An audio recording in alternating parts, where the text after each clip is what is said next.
Está ouvindo a Rádio CMA. É verdade, né? Acompanhando aí a transmissão da Rádio CMA, muito bom dia, né? Bom dia para você, meu irmão, para você que está ligado, né, com a palavra de Deus. Muito bom dia. Vamos falar um pouquinho sobre o texto de hoje, né? Trazer aí essa mensagem maravilhosa. Então, o apóstolo Paulo vem falando aí a respeito dos cristãos serem escolhidos, cristãos serem, vai dizer que eles são predestinados para serem adotados, né? Então, os cristãos são, segundo o apóstolo Paulo, escrito aqui inspiradamente, são escolhidos por Deus para serem santos e irrepreensíveis, né? Depois disso, Paulo prossegue explicando como essa posição é possível, né?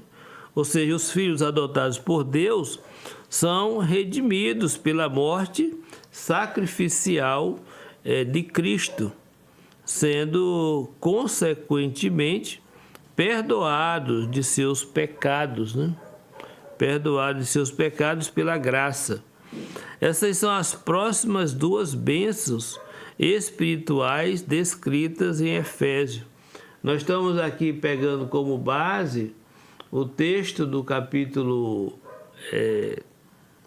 1, versículo 3. Agora nós vamos estar pensando nisso até o versículo 14, mas até o versículo 14 o trato se refere exatamente a estas coisas, né?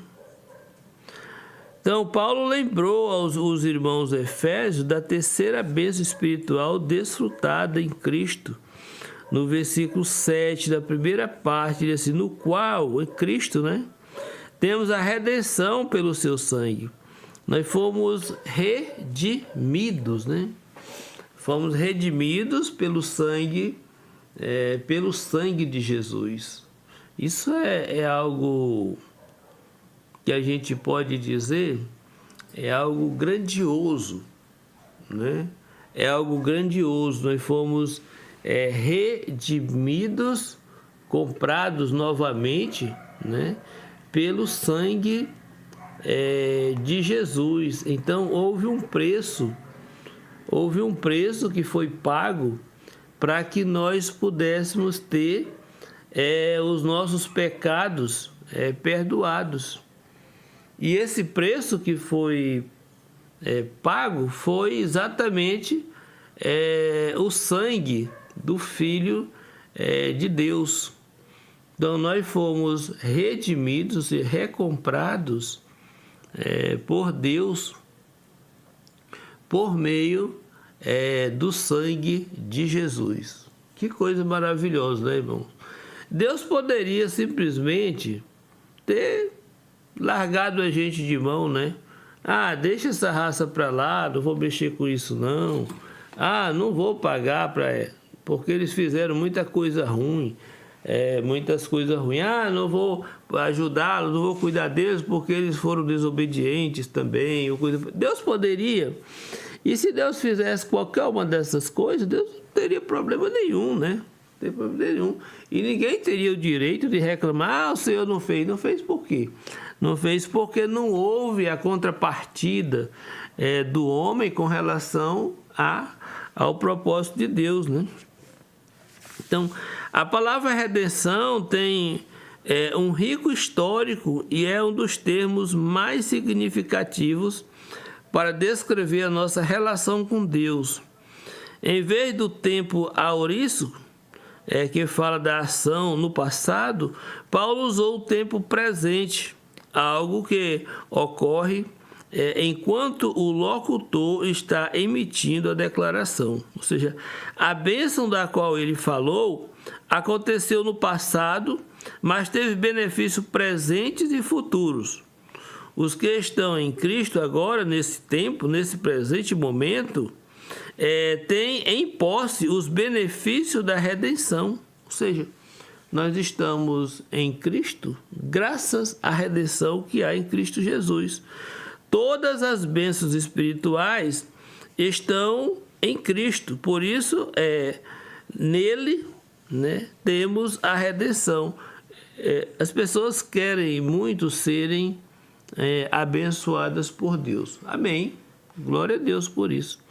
Querem mesmo. Todos nós queremos ser abençoados por Deus.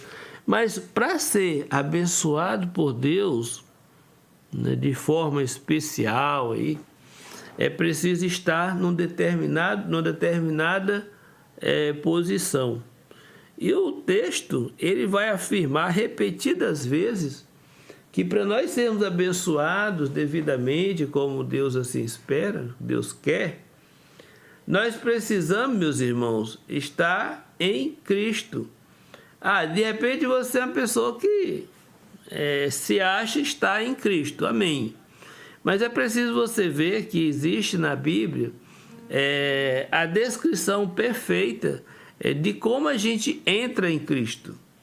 A gente não entra em Cristo porque a gente pensa que entrou em Cristo. A gente entra em Cristo porque tem a forma de entrar e a gente entra, né? A gente passa a fazer parte do corpo de Jesus, da forma quando a gente faz o processo que ele determinou. Nós temos um processo para fazer pão, nós temos um processo para fazer churrasco, nós temos um processo para fazer bolo, nós temos vários processos que a gente tem que seguir a orientação, né, para poder chegar a alcançar o objetivo. Então, se você é uma pessoa que se diz estar em Cristo, é preciso que você entenda que passou por esse processo. Então, se você não passou pelo processo, então você não está em Cristo. Então, como é que uma pessoa faz para estar em Cristo? Aí, aceitou Jesus, levantou a mão, fez a oração do pecador, não sei das quantas, não sei. Não, mas isso aí, a Bíblia diz o quê? Então, é preciso que a gente saiba, a pessoa entra em Cristo a partir do momento que ele ouve o Evangelho de Jesus, ele se arrepende, ele confessa Jesus como Filho de Deus e é batizado. E é batizado com o propósito de ser salvo, porque é isso que a palavra diz. Então, quando a pessoa se batiza, ela tem os pecados dela perdoados e ela recebe o Espírito Santo na vida dela. Então, ela está em Cristo. Naquele momento, ela entra em Cristo. Então, não tem outro momento, nem outra forma da pessoa entrar em Cristo se não for por esse processo. Então, mas eu fui batizado nas águas, amém. Mas qual foi a motivação? Qual foi o propósito de você ter sido imerso? Qual foi o propósito, né? O que você buscava? Então tem que ver tudo isso. Meu batismo foi bíblico porque foi por imersão. Gente, primeiro, né, existe uma redundância aí, né? O batismo já é imersão. Então ninguém é batizado por imersão. Ou seja, eu não sou imerso por imersão. Batismo já é imersão. Então, o que vai fazer a diferença é qual foi a motivação de você ser imerso. E o que é que você buscava quando foi imerso? Além de ter a motivação, tem o propósito. Então, veja se você passou nesse processo aí, porque se você passou, amém, você está bem, né? Não se preocupe não. Mas se não passou, você não está bem, você não está em Cristo, né? Não entrou, né? Então, o texto de Atos vai dizer que quando as pessoas aceitaram a palavra, houve um acréscimo naquele dia de quase 3.000 pessoas. De quase 3.000 pessoas. E qual é a instrução que tem ali? Se batizem. Então, se as pessoas aceitaram a palavra, eles se batizaram. Então, eles foram acrescentados a Cristo porque foram obedientes à orientação que foi dada, né? Então, estão em Cristo, então foram redimidas, né? Estão agora participando do corpo, da bênção, da redenção, né? Redenção, meus irmãos, é um conceito do Antigo Testamento. As Escrituras falam do livramento de Israel, da salvação egípcia como redenção. O exemplo disso é Êxodo 6:6. Deixa eu vir aqui para Êxodo. Só para a gente não passar em branco, né? Para a gente ler Êxodo 6. Eu tinha deixado... Deixa eu ver aqui. Está aqui ainda? Não, não está, não. Êxodo 6:6. Vou colocar a Bíblia aberta aqui, para a gente poder seguir pela Bíblia aqui, que é mais rápido, né? Deixa eu pegar aqui, Êxodo... Ah, vocês querem que eu coloque o versículo na tela? Eu vou depois instalar o aplicativo, para a gente colocar o versículo na tela para quem está assistindo, tá bom? Então, Êxodo 6:6, a palavra de Deus diz assim, ó. Leia comigo.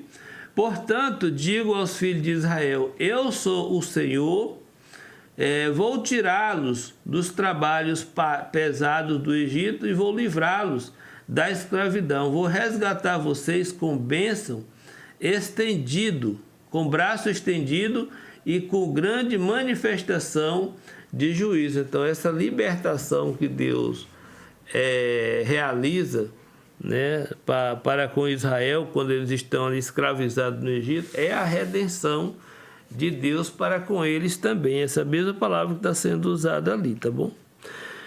Então, o que é que eu tenho aqui ainda? Paulo podia muito bem ter em mente a história do Antigo Testamento quando apresentou esse princípio neotestamentário.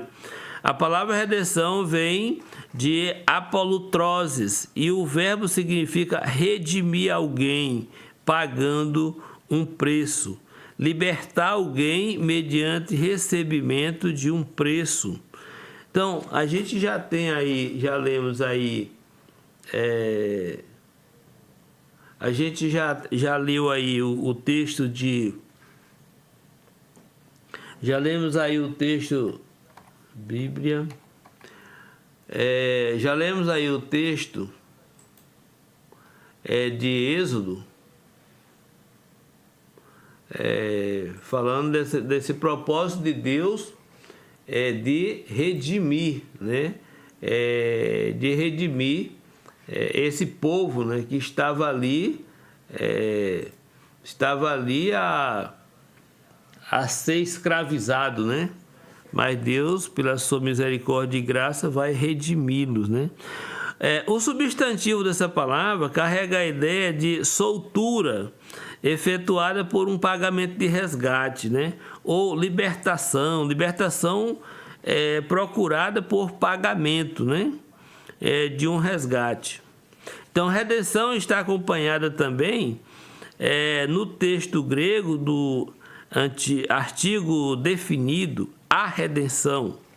Ou seja, a redenção que foi prevista e desejada e que agora é desfrutada, essa redenção que nós estamos aí nos referindo, né?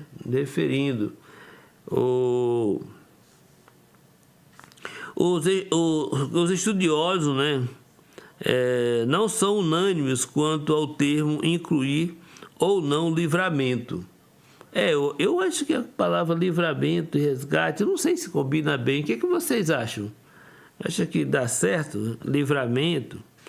Bom, todavia, ao escrever essa passagem, Paulo deve ter tido ambas as ideias em mente, conquanto falou de redenção e acrescentou pelo seu sangue, ou seja, o livramento foi possível mediante o livramento foi possível mediante o derramamento do sangue de Jesus. Então, mediante o derramamento do sangue de Jesus, isso se tornou uma realidade. É o pagamento, né? É o pagamento que foi usado ali. Vai dizer, assim como Jesus, devo amar até o fim. Algo pouco praticado hoje em dia. Um abraço. Amém.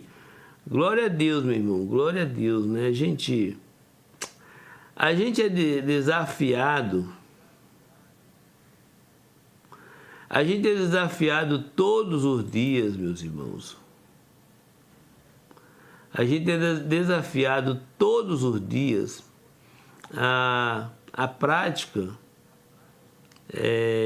da palavra de Deus. Quando eu vejo assim a fala do Sérgio, eu fico pensando naquilo que eu tenho falado aqui, né? É todo dia. E a gente acorda. Tem dias que a gente está tão assim, vamos dizer assim, desanimado, que a gente não tem muita vontade nem de orar. Sabia disso? Eu não sei vocês, talvez vocês nunca tenham passado por isso, né? Ele acredita que Jesus ia ser um homem de combates. Mas isso aqui é outra... Bom, eu não sei porque que o Duílio colocou esse comentário aqui. Mas bem, tá bem, vamos pensar que Herodes pensou assim sobre Jesus, né? Tá bom, então.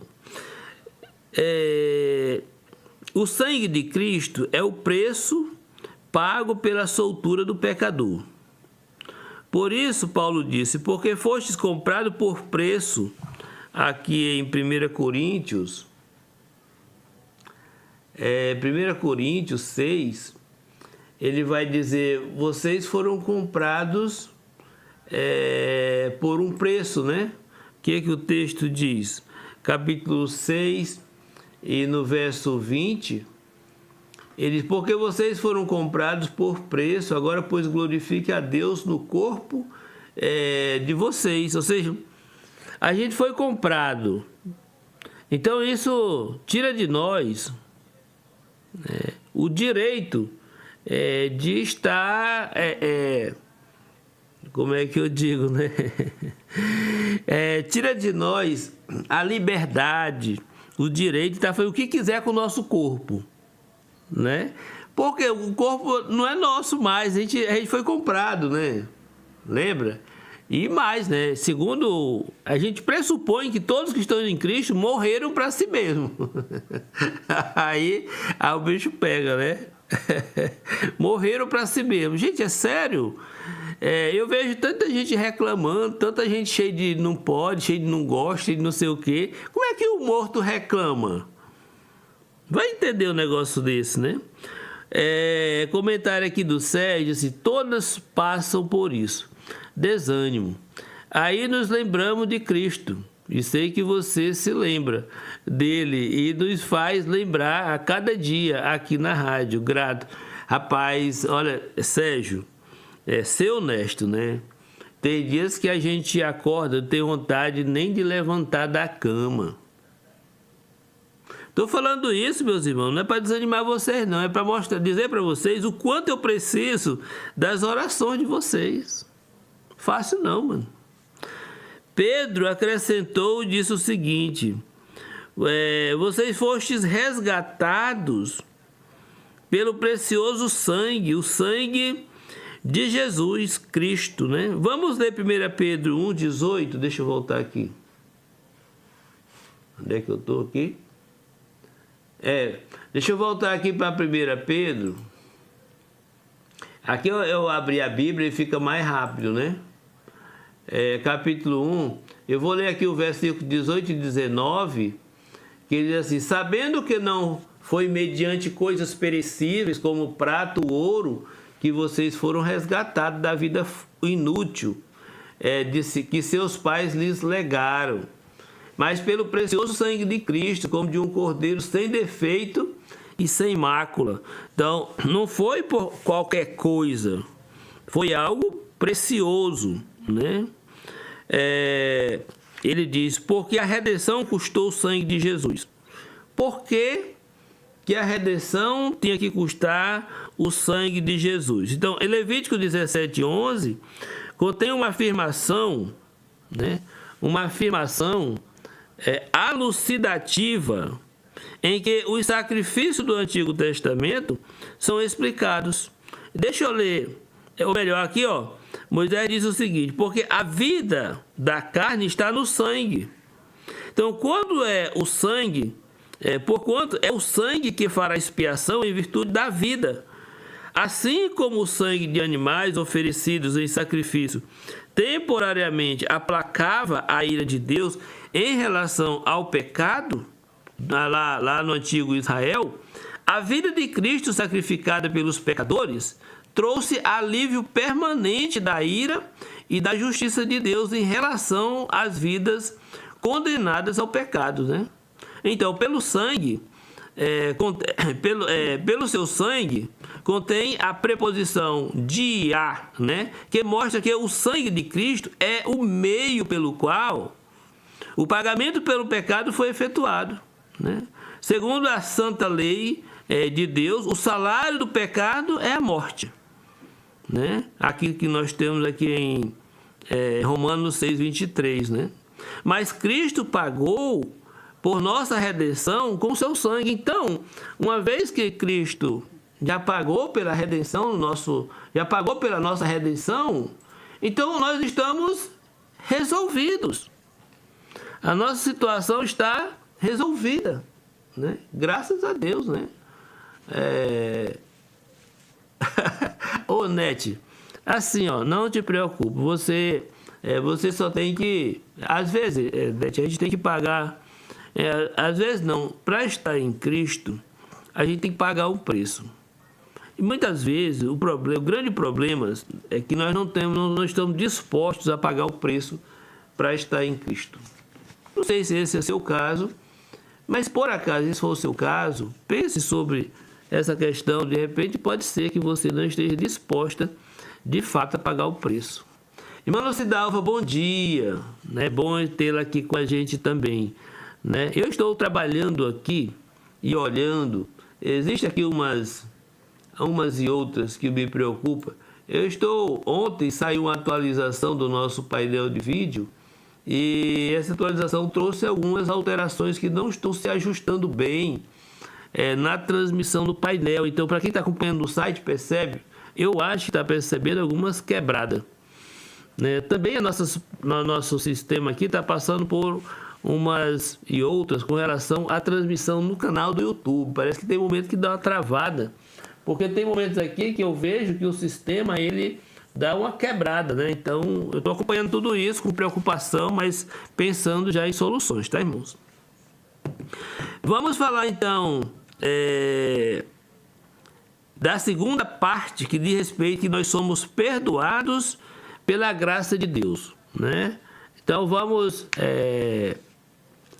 então pensar um pouco sobre essa questão. Eu vou colocar um cântico e aí eu volto na seguidinha, tá bom? Eu volto na seguidinha para a gente continuar aí levando adiante esse tema. Falando agora sobre somos perdoados pela graça de Deus, que tem a ver com o finalzinho do versículo 7 e com o início do capítulo 8. Tá bom, meus irmãos? Então eu vou colocar um cântico aqui e na sequência a gente fala sobre isso. Rádio Semear. Semeando a palavra de Deus. Leva tu contigo o nome de Jesus o Salvador. Este nome dá consolo, seja no lugar que for. Nome bom, doce a fé, a esperança do povo. Nome bom, doce a fé. Ver se chega agora, né? Ver se chega agora para os nossos... Agora sim, agora chegou. Ai. Acontece cada uma, né? Mas assim, deixa eu fechar aqui, o áudio tá fechado. Então, vê se chegou a transmissão aí para vocês, meus irmãos, que aqui tá feia a coisa. Mas vê se agora a gente chega aí, tá bom? Irmão Durílio, então, vê se chegou aí agora, meu irmão, chegou direito. E para os irmãos, deixa eu pegar aqui o link do YouTube, para mim colocar para os irmãos novamente, né? Canal. O que tem ao vivo aqui? Vamos lá agora. ver se a gente consegue, né? Copiou aqui. Cadê irmão Duílio? Irmão Duílio, cadê você? Aqui. Pronto.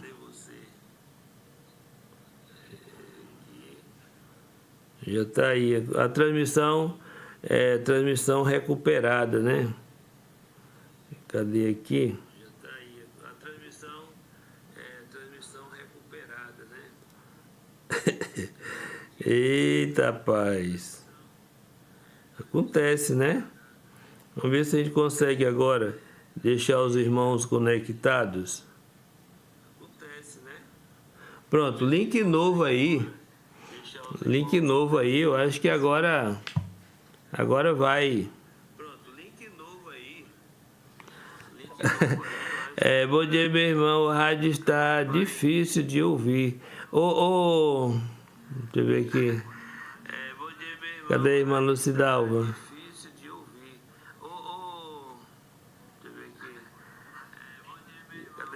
Está aqui. Parece que melhorou. Tá aqui.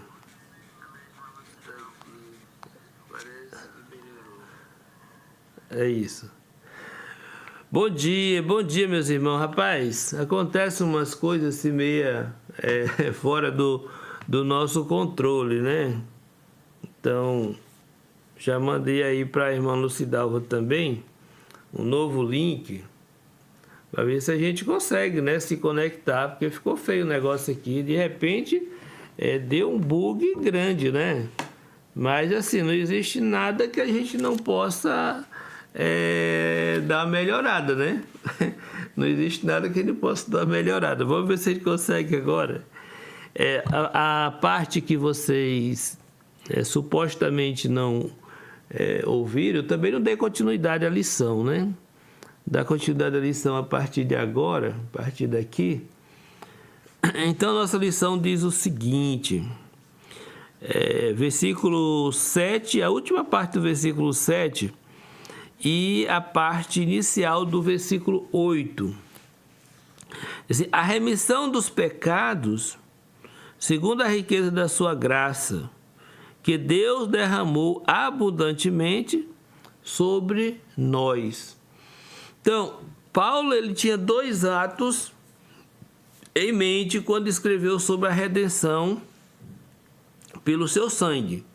A remissão, ou seja, o perdão dos nossos pecados.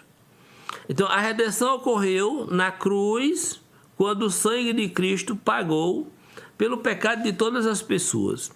A remissão, ou seja, o perdão ocorre quando os pecadores entram em Cristo, como cristãos arrependidos que são batizados nele. Olha essa questão, meus irmãos, eu acho interessante a gente pensar sobre isso. O momento em que a ordem que as coisas acontecem. A gente entender que cada coisa é uma coisa, né? Então, Deus estabelece a redenção e a remissão. A redenção, ou seja, a redenção ocorre quando Jesus morre lá na cruz. Então, a redenção está ok. E a remissão é a parte do homem se aproximando de Deus. Então, quando ele se aproxima de Deus, então ele é remido. Ele é remido. Então, olha que situação, olha que coisa interessante, né? Esse negócio da gente... como é que eu digo, né? Esse negócio da gente estar meditando, né? Pensando sobre cada ato, né? Cada ato. Não é aleatório, é de qualquer jeito. Então, existe toda uma... Quando o apóstolo Pedro ele faz aquela pregação lá em Atos, e faz aquele convite para as pessoas para que elas possam estar aí se apropriando, né, da bênção de Deus. Ele diz exatamente isso: olha, isso é o que Jesus fez e essa é a parte que vocês precisam fazer. Arrependam-se e cada um seja batizado para o perdão dos pecados, né? Remissão ou perdão é a quarta bênção espiritual mencionada no texto. Ou seja, o substantivo grego usado aqui é aphesis. É o resultado derivado do verbo grego aphemi, que significa mandar embora ou afastar-se. Isso aqui com relação ao pecado, tá bom? Uma lembrança que nós devemos ter é de Levítico 16, 21, que o bode expiatório que o povo debaixo da lei de Moisés deveria enviar ao deserto, simbolicamente levando os pecados daquelas pessoas. Então, por meio do bode expiatório, então o pecado era levado para longe deles. Então, a ideia de enviar ou mandar embora também aparece em Salmo. Davi escreveu o seguinte: quanto dista o Oriente do Ocidente, assim afasta de nós as nossas transgressões. Então, olha o processo aí também evidenciado nas palavras de Davi. Miqueias, ele diz assim: lançará todos os nossos pecados nas profundezas do mar, né? Miqueias 7,19. Então, os pecados, eles seriam lançados na profundeza do mar. Já Isaías captou essa mesma mensagem quando falou em nome de Deus: eu mesmo sou o que apago as tuas transgressões por amor de mim, e dos teus pecados não me lembro. Isaías 43, versículo 25. Jesus mesclou as ideias de redenção e perdão quando disse: o Filho do Homem que não veio para ser servido, mas para servir e dar a sua vida em resgate por muitos. Nós temos essa declaração aqui no final de Mateus, no versículo 28. Por isso, o meu sangue, o sangue da nova aliança, derramado em favor de muitos para remissão ou perdão de pecados. Mateus 26 e 28, né? Então, a Bíblia está recheada dessas declarações, dessas proclamações bíblicas, né? Para a gente poder estar cada vez mais, né, alicerçado, né? Firmados e poder ficar solidamente, né? Solidamente assim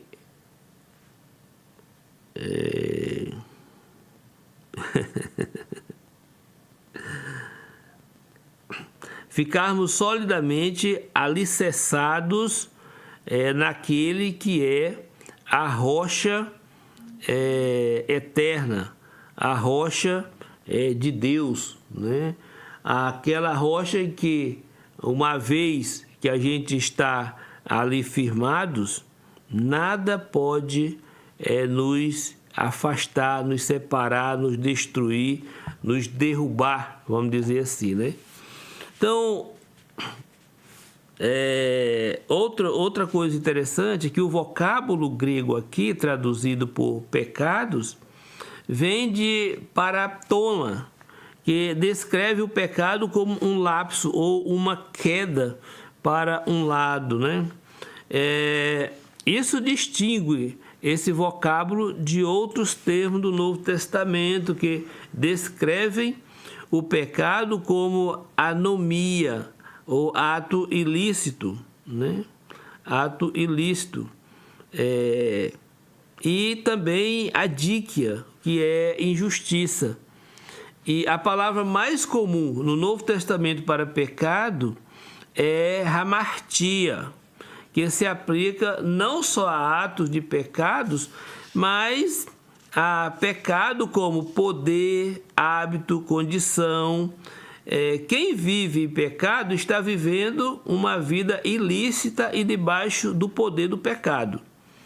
Quando uma pessoa entra em Cristo, a graça de Deus perdoa a sua ilegalidade e a torna justa, íntegra. Ela é liberta do poder da culpa e das consequências do pecado. Então, Deus graciosamente a coloca no devido curso e a capacita para viver uma vida transformada.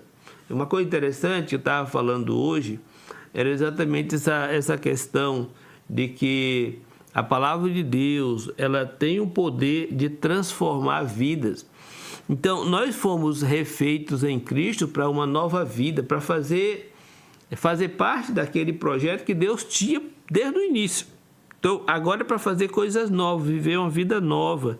É tudo novo, ou seja, Deus faz tudo isso segundo a riqueza da sua graça, segundo traduz a preposição kata, que carrega a ideia de dominação em se tratando de controle. Ou seja, a redenção e o perdão de Deus são controlados ou dominados pelas riquezas, ploutos, ou seja, a riqueza ou a abundância da sua maravilhosa graça. A gratuidade desse favor divino, na forma de graça, e a natureza imerecida da bondade divina é o que Paulo enaltece mais frequentemente com louvor e admiração. Aqui é a medida poderosa da generosidade e graça em sua qualidade de riquezas que é apresentada.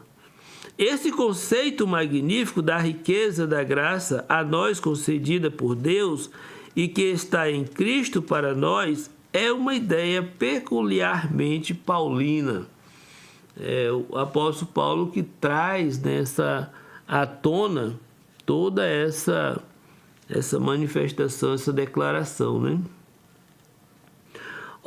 Um olhar na cruz de Cristo permite aos cristãos apreciar a riqueza da graça de Deus. Foi na cruz que Deus permitiu a morte do seu próprio Filho com a finalidade de abrir o caminho para redimir e perdoar a humanidade indigna. A graça de Deus não tem fim. Seus recursos não se esgotam e não há perigo, né? Não há perigo dela não atender às necessidades do homem. Paulo afirmou isso desta forma em Romanos. Ele diz assim: onde abundou o pecado, superabundou a graça. A graça de Deus é inexaurível. Então, no versículo 8, na primeira parte, o pronome relativo que é hos, tem como antecedente a graça de Deus. Paulo diz que esta graça foi derramada sobre nós. O verbo grego para derramar, pereceu, significa exceder um número ou medida estabelecida. Existe em abundância, abundar, inundar. Então, Paulo estava afirmando que a graça de Deus é mais do que adequada para suprir as nossas necessidades. Gente, que grandeza, né, de declaração, né? Que maravilha, né, de afirmação que nós temos aqui, falando a respeito da graça de Deus, né? Deus fez um trabalho assim, vamos dizer assim, nas nossas palavras, né? Um trabalho impecável, né? Para poder alcançar o homem, para poder salvar o homem, salvar cada um de nós. Meus amados irmãos, a gente chega aqui no final desse texto e amanhã nós vamos voltar de novo para o versículo 6, vamos fazer um levantamento a partir do versículo 6 até o versículo 10, tá bom? Falando sobre os redimidos para sermos novas pessoas, tá bom? Então a gente vai trazer essa questão de volta para a gente estar enfatizando essa questão de sermos novas pessoas. Então a gente vai fazer um panoramazão aqui do versículo 6 ao versículo 10 para a gente pegar mais umas ideias, né, a respeito dessas questões, tá bom? Quero desejar a todos um dia muito abençoado, dizer que